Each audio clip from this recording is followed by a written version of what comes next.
difficult years for the Queen, very, very difficult years for all of us. But I can't think of anything which has given the Queen more misery and heartache and trouble than that grasping airhead and her ginger husband. I have absolutely no time for them. Rod Liddle didn't hold back for a second.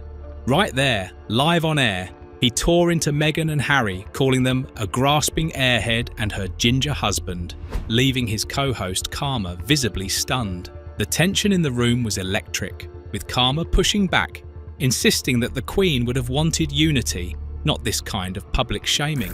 But as Liddle doubled down with his razor-sharp sarcasm, you could feel the clash of values coming to a head.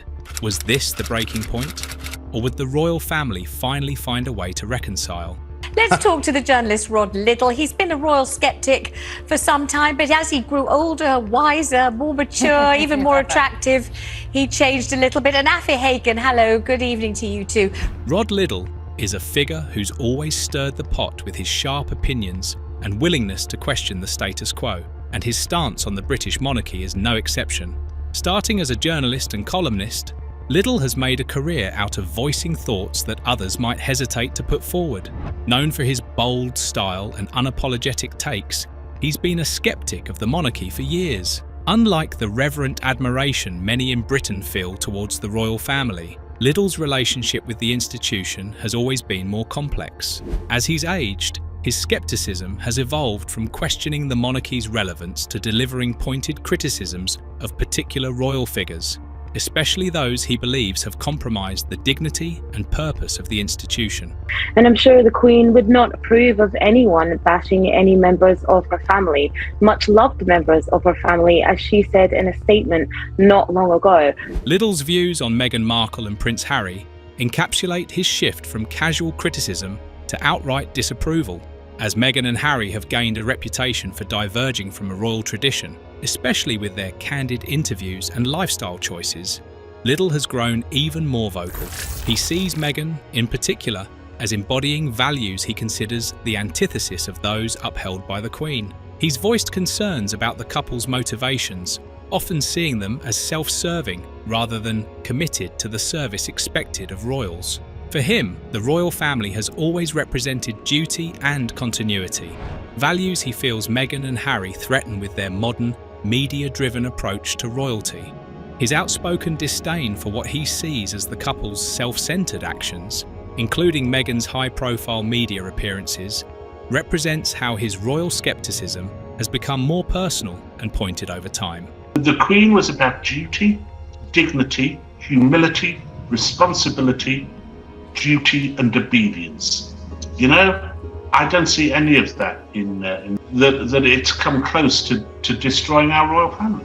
The passing of Queen Elizabeth was without question a seismic event for Britain. The country collectively mourned, with ceremonies, processions, and quiet remembrances for the monarch who had reigned for over 70 years. During this grieving period, emotions were high and public opinion was charged, particularly surrounding the roles of certain royal family members.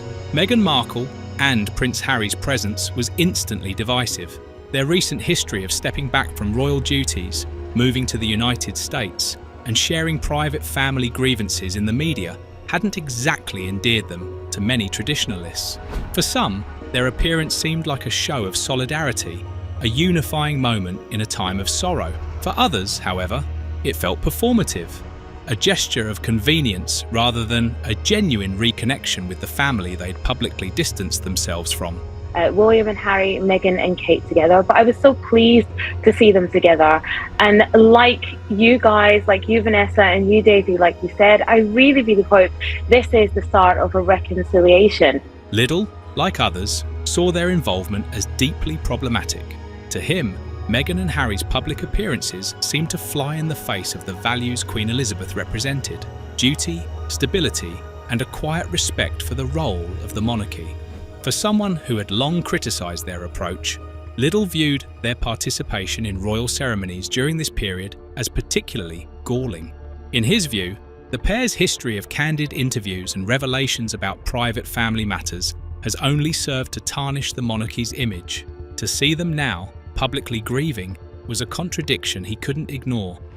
It felt to him as though they were capitalising on the mourning period, engaging in public appearances that would shift attention onto them rather than focusing purely on the Queen's legacy. At this time, which is a time of grief and should be a time of respect for the Queen, for King Charles, and everybody in that family who has lost a matriarch, a great-grandmother, a grandmother, and a mother.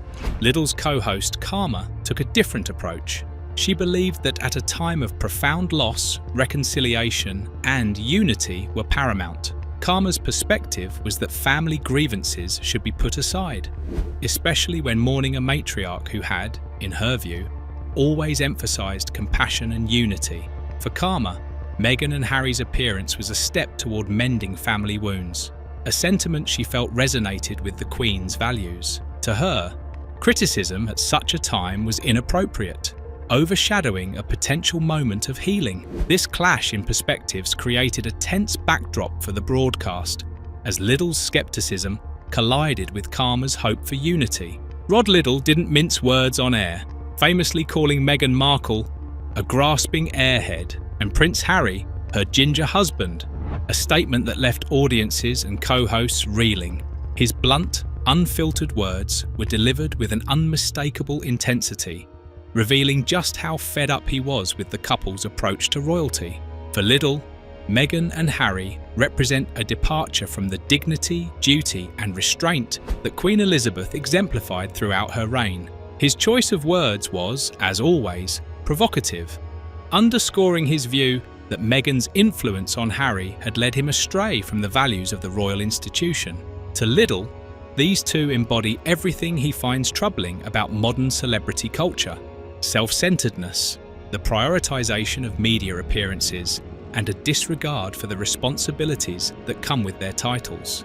A cessation of the continual criticism and sniping at the Queen and indeed the royal family. A cessation of these rather undignified podcasts and of course a retraction of the memoirs. It's very difficult to see. Liddle's frustration stems from what he sees as a fundamental clash of values. For him, Queen Elizabeth represented humility, duty, and responsibility values. Meghan and Harry seem to sidestep in favour of self-expression and public visibility. In his eyes, Meghan's actions, her publicised grievances, her media appearances, and her criticisms of the monarchy go against the very fabric of the royal family's public role.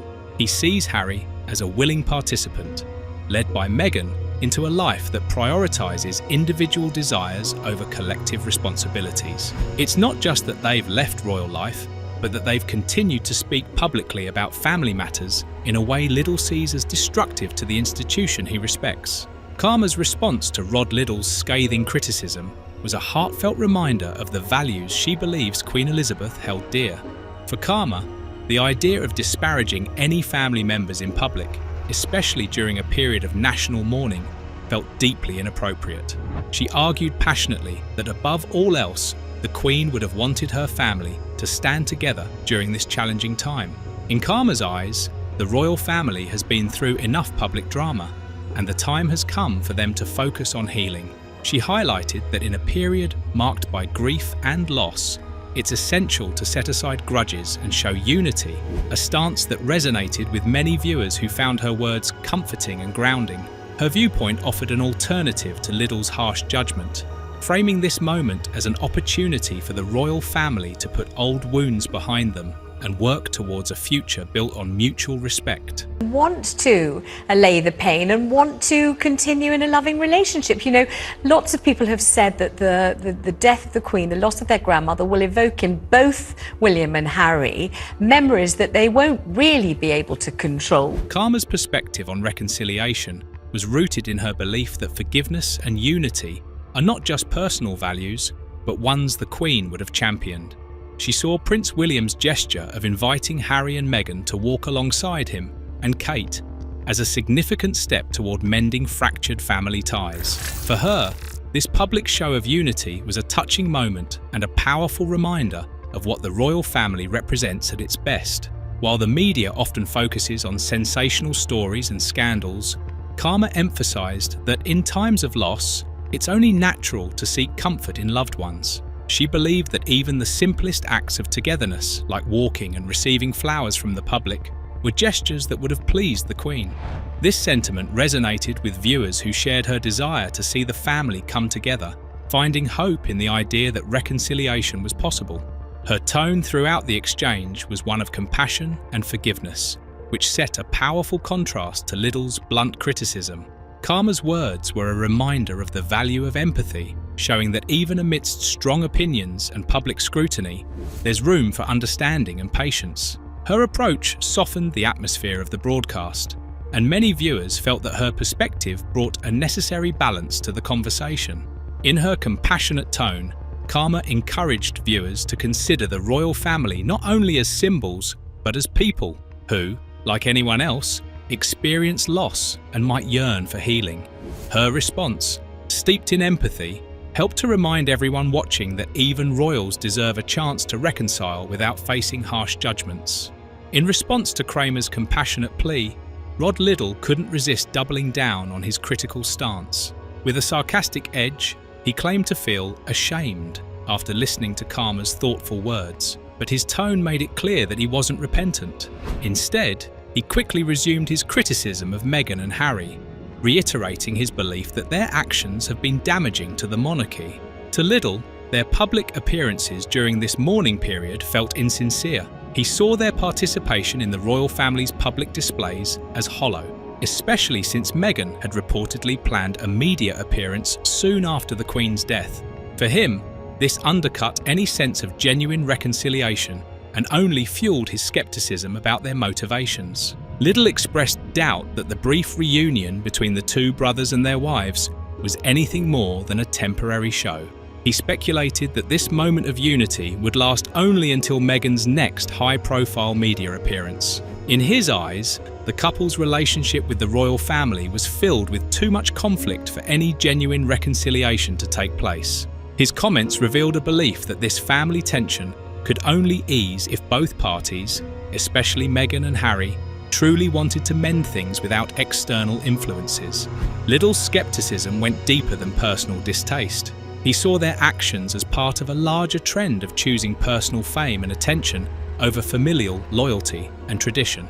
He argued that, unless Meghan and Harry changed their ways and reduced their media exposure, any attempt at reconciliation would be fleeting at best. Rod Liddle, do you feel shamed by her fear and her compassion and her charm and her spirit of forgiveness and everything else? Do you feel that you have been pouring scorn on the Queen's much-loved granddaughter-in-law and you shouldn't have? This exchange underscored just how deep Liddle's skepticism runs. Unlike Karmer, he was unconvinced that public gestures or family appearances could bridge the gap between the two brothers. His viewpoint was rooted in a firm belief that actions speak louder than words, and as long as Meghan and Harry continued to prioritise their public image over private resolution, he felt that reconciliation was an unlikely outcome. His blunt remarks divided viewers, with some supporting his skepticism and others feeling he was too harsh in his assessment. But whether one agreed with him or not, Liddle's response highlighted the reality that the royal family's relationships are complex and that their public appearances may not always tell the full story. Rod Liddle and Karmer's exchange wasn't just about differing opinions on Meghan and Harry. It reflected a much broader cultural divide between traditional values and modern celebrity culture.